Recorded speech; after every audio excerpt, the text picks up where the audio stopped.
Bonjour à toutes et à tous, bienvenue sur KTV, Kwezi FM, le 106.9, ce temps de parole dont vous avez pris l'habitude, maintenant toujours en direct sur le 106.9. Notre première invitée aujourd'hui n'est autre que le sénateur, monsieur le sénateur Tani, bonjour. Bonjour. C'est l'heure du bilan. Ça va être difficile après la dinde et le veau d'élever le niveau. Hein. Oh, avec vous, ça va être facile. Bilan, déjà combien de temps ? 4 ans. 4 ans déjà, monsieur le sénateur. Alors, on va pas avoir le temps de parler de tout ce que vous avez fait, mais allez, les 3 axes principaux pour vous qui ont marqué ces 4 premières années. Alors, moi, je fais une étape chaque année. Oui. Donc, les 3 années qui viennent de s'écouler, on peut laisser de côté. D'accord. Puisque à chaque fois, j'ai convié la presse qui a répondu présent et j'ai présenté le bilan. Et puis, on verra s'il faut faire un récapitulatif à la fin, mais pas. Et donc, l'année qui vient de s'écouler, je dirais 2 axes. Un axe qui ne change pas, qui est cette volonté de toujours porter la voix de Mayotte au Sénat.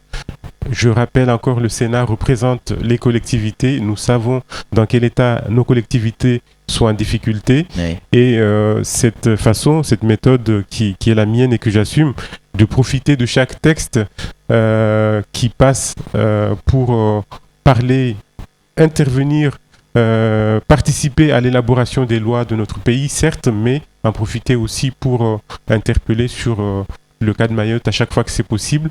Voilà, ça c'est une constante et c'est l'un des axes que je souhaite rappeler.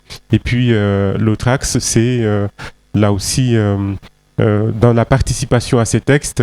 Bien moi je me souviens de la loi sur la transition énergétique. Quand même, ça peut paraître loin pour certains citoyens. Mais il s'agit de préparer notre avenir et par un amendement que j'ai pu faire passer, notre transition énergétique est alignée à celle de tous les départements d'outre-mer. Et puis, je vais parler aussi de cette étude triennale que j'ai demandée à propos du foncier à Mayotte et qui est en train d'être réalisée. Et j'espère, à l'issue de cette étude, des préconisations intéressantes vont être émises pour résoudre la problématique du foncier à Mayotte. Alors, monsieur le sénateur, on a le sentiment que nos concitoyens ici à Mayotte ont du mal à comprendre le rôle d'un sénateur. On voit souvent le sénateur, comme un député du reste, pareil, comme le médecin qui va trouver une solution à un problème, comme la personne qui va pouvoir appeler Paris pour régler le problème du voisin. En gros, je caricature un peu, mais c'est un peu ça. Or, le rôle d'un sénateur, c'est pas forcément ça. Oui, à ce titre, pour connaître le rôle exact d'un sénateur, il faut rappeler l'article 24 de notre Constitution qui impartit 3 missions principalement aux parlementaires. La mission de voter la loi de toute la France et non pas la loi de Mayotte comme on pourrait le penser. Mais faire entendre la voix de Mayotte dans le cadre de cette loi. Dans le cadre, mais c'est pour ça que chaque territoire a ses représentants. Mais la loi du pays, et c'est d'autant plus à souligner qu'aujourd'hui, nous sommes dans le droit commun, dans le système départemental, et une loi votée, en principe, est automatiquement applicable, y compris chez nous, sauf adaptation particulière. La deuxième mission, c'est de contrôler l'action du gouvernement et donc de l'administration. Et c'est pour cela que à chaque fois que ça se fait ressentir, il y a le devoir de contrôler cette action du gouvernement. Ça, c'est ce qui est écrit dans les bouquins. D'accord ? C'est la règle, c'est la loi, etc. Cela étant dit, monsieur le sénateur, quand on a les contacts que vous avez, quand vous êtes au restaurant, au Sénat, vous côtoyez des sénateurs, on rencontre à Paris dans les couloirs des députés, des ministres. Est-ce que la notion de lobbying sur une affaire, sur une histoire, sur une problématique, sur une loi, est-ce que le lobbying a autant d'importance que ce que l'on peut imaginer. Mais bien évidemment, parce que vous l'avez précisé tout à l'heure, il s'agit dans ses missions de représenter son territoire. Et Dieu sait à quel point notre territoire est méconnu. C'est peut-être l'un des plus ou le plus méconnu pour l'instant de tous les départements de France. De tous les départements de France. Et effectivement, ce travail est permanent, mais je ne le citerai pas comme une mission qu'il faudrait mettre de côté. C'est un complément. Et pour c'est ça, c'est en parallèle de tout le reste. Mais bien évidemment, et à ce titre, vous avez l'habitude, moi, à chaque fois que j'effectue dans le cadre de mes missions une action, pas toute, mais en lien soit au sein du Sénat, soit en dehors du Sénat, mais en lien avec la défense de ce territoire, je vous le communique ou vous venez en plateau et vous expliquez voilà, la population. Voilà, donc ce travail de lobbying est effectivement très important parce qu'il consiste à mieux faire connaître notre territoire.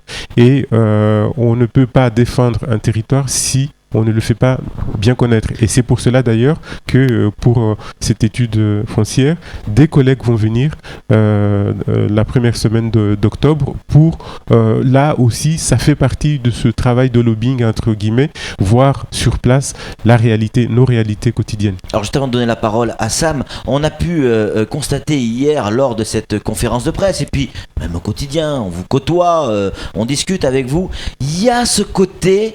Je suis fier d'être sénateur, fier d'être un sénateur mahorais au Sénat parce que ça fait partie de l'histoire. Et notre histoire récente. Mais bien évidemment, moi... Ça me donne la chair de poule, moi, rien d'en parler. Là. Le Sénat, j'en suis tombé amoureux parce que c'est grâce au Sénat que Mayotte est restée française. Et c'est ma toute... première motivation. Hier, une de vos collègues m'a demandé si j'étais tenté par un autre mandat. Non. Bien évidemment, servir son pays en tant qu'élu, il y a plein de postes pour cela. Mais moi, ce qui m'a amené parmi d'autres considérations à postuler pour ce mandat de sénateur, c'est ce premier facteur. Grâce au Sénat, Mayotte et s'est accroché et est resté ancré et dans la République. Et aujourd'hui, vous êtes le représentant l'un des deux représentants de ce Sénat sur le territoire. Et oui, et c'est pour ça qu'il faut relever le défi et chaque jour essayer de porter cette voix que nos aînés ont ancrée dans la France. Samuel Baucher, le rédacteur en chef de France Mayotte Matin. Une question posée, monsieur le sénateur. Oui, on va falloir que nous parlions du foncier parce que c'est très très important. Mais il y a tout de même une mission dont vous parlez peu et qui est vraiment fondamental, c'est que tous les sujets de Mayotte vous intéressent. Et quand il y a des alertes à tirer, vous parliez du travail de lobbying, mais aussi d'aller ouvrir les portes et déclencher les alertes au niveau des ministères, vous le faites. Je pense à l'aquaculture, par exemple. Je pense à tous les sujets. Ça peut être le tourisme, ça peut être n'importe quoi. Systématiquement, vous vous saisissez des problématiques pour les relever. Oui, je vous remercie de votre constat. Même si, pour l'exemple de l'aquaculture, nous voyons que pour l'instant, le destin n'est pas très reluisant.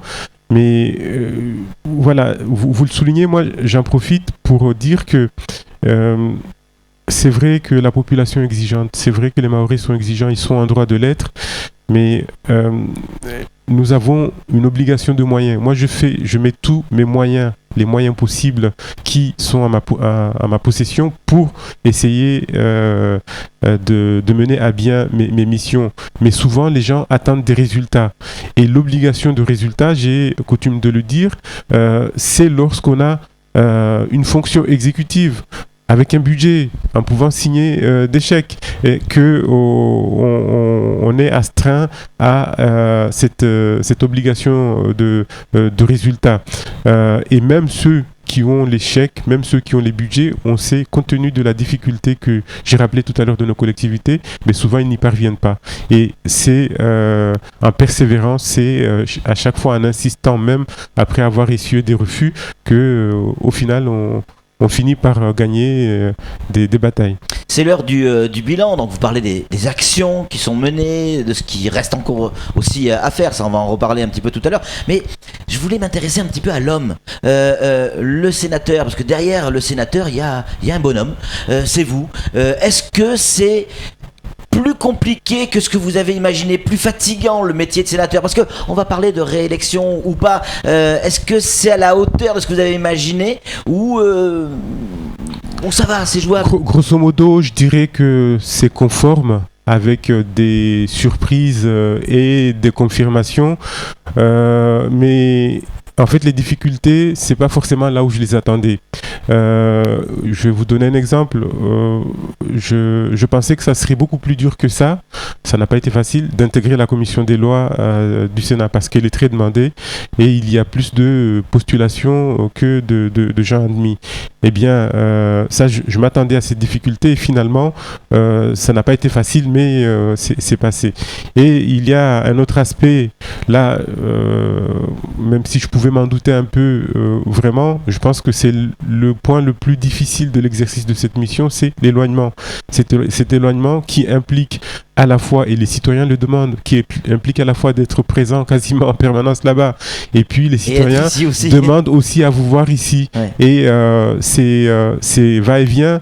Alors, je ne suis pas en train de faire un caprice par rapport au voyage, mais l'organisme en prend un coup, bien parce sûr. Que voyager une fois, 2 fois dans l'année, ça peut aller, mais 12 fois, 13 fois, voilà, l'organisme en prend un coup et l'éloignement par rapport à la famille et mes intérêts sont ici, mes intérêts patrimoniaux et moraux, comme on dirait, sont ici. Donc, je savais que ça ne serait pas facile, mais à ce point fatigant, c'était une petite surprise. Sur l'aspect politique des choses, parce qu'un sénateur, c'est aussi un homme politique, faut-il le rappeler. Même s'il est effectivement élu par les grands électeurs, c'est un mandat politique. Est-ce que quand on est sénateur, et on a un peu ce sentiment, peut-être qu'on se trompe, quand on est sénateur, on est un peu épargné par la bagarre politique, peut-être un peu plus épargné que peut l'être un député ou un maire ou un élu du conseil départemental. Est-ce que vous êtes épargné par la bagarre politique ou vous prenez des coups comme les autres? Non, comme les autres, d'autant plus que je n'hésite pas à communiquer, mais j'ai constaté que le fait de communiquer, d'essayer d'être transparent, eh bien, n'empêche pas de recevoir des attaques et des coups, mais comme tout est dit, tout est ouvert, de plus en plus, les critiques deviennent compliquées. Mais je ne suis pas à l'abri pour autant. Et c'est, je pense, particulier à Mayotte, à un moment où on attend beaucoup des politiques, toutes catégories confondues. Ça vous blesse un peu, ça, quand même. C'est fait partie des choses un peu compliquées. Hein. La critique, des fois, parfois même, de son même camp politique. Oui. Ça fait mal. La critique, quand elle est constructive, elle est bonne. Bien sûr. Mais c'est la mauvaise foi, en fait. C'est la mauvaise foi. Moi, j'ai horreur de l'injustice et tout mon parcours est émaillé de lutte contre l'injustice. Et bon. Mais alors, bon, c'est ça aussi la démocratie. Puisqu'on parle de mauvaise foi, c'est Samuel Baucher qui va poser la question. Moi, je veux absolument qu'on aborde le cas du foncier parce que c'est une mission que vous avez obtenue, que vous avez demandé, obtenue pour Mayotte. Je sais que le foncier, c'est compliqué à Mayotte. Il y a des cadors du Palais du Luxembourg qui viennent du 5 au 8 et vous allez recevoir pendant ces 3 jours les services fonciers du conseil départemental, les services fonciers de l'État, les associations, notaires, cadis. Ça va être un marathon. Les associations, je l'ai dit. Qu'est-ce que vous attendez d'eux et qu'est-ce que vous allez leur demander ? Alors effectivement, vous faites bien de souligner cette mission très importante. Vous avez parlé des interlocuteurs auxquels nous allons nous adresser et j'en profite pour souligner, parce que je ne l'avais pas fait alors que c'est évident, depuis 2009, le service foncier du conseil général et maintenant du conseil départemental effectue un travail de rattrapage et un travail de préparation des dossiers vraiment très très important et il faut le souligner, notamment Ismaël Kordji qui est à la tête de ce service. Donc, il sera parmi nos interlocuteurs. Mais en fait, pourquoi cette mission ? Tout simplement parce que, en fait, les textes applicables au système foncier de Mayotte sont tellement enchevêtrés, sont tellement compliqués avec la zone des pas géométriques, avec le problème des indivisions, que j'espère que cette mission va permettre de dénouer toutes ces problématiques-là et de trouver des solutions simples pour débloquer le foncier parce que si le foncier n'est pas débloqué, eh bien, nous n'aurons pas de place pour construire nos écoles, pour les logements, pour les entreprises. Demain, il faudrait qu'on ait le choix, même si cet établissement est magnifique, mais qu'on ne puisse pas construire un établissement juste à côté d'une prison, même si encore une fois l'établissement est magnifique. On va essayer de battre un record, il nous reste 40 secondes, il y en a 2 questions. La question d'un auditeur et pas des moindres, c'est Issiaka Abdillah qui vous pose une question. Question au sénateur, quels sont ses rapports avec, n'ayez pas peur, avec les autres parlementaires de Mayotte? Rapidement. Les rapports pourraient être meilleurs. Ouais.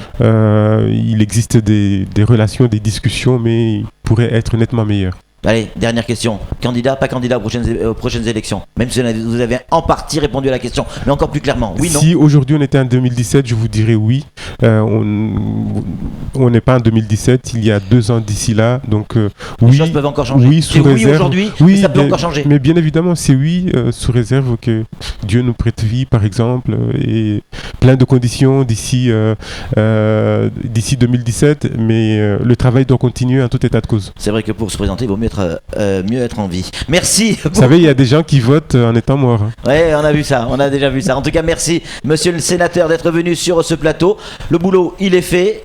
Un sénateur qui communique dans les médias, qui fait son bilan tous les ans. On peut ne pas être d'accord avec son bilan. En tout cas, le boulot est fait. Allez, c'est tout pour ce temps de parole. Merci, monsieur le sénateur, d'être venu sur ce plateau. Merci à vous de votre invitation. Tout de suite, la suite de nos programmes.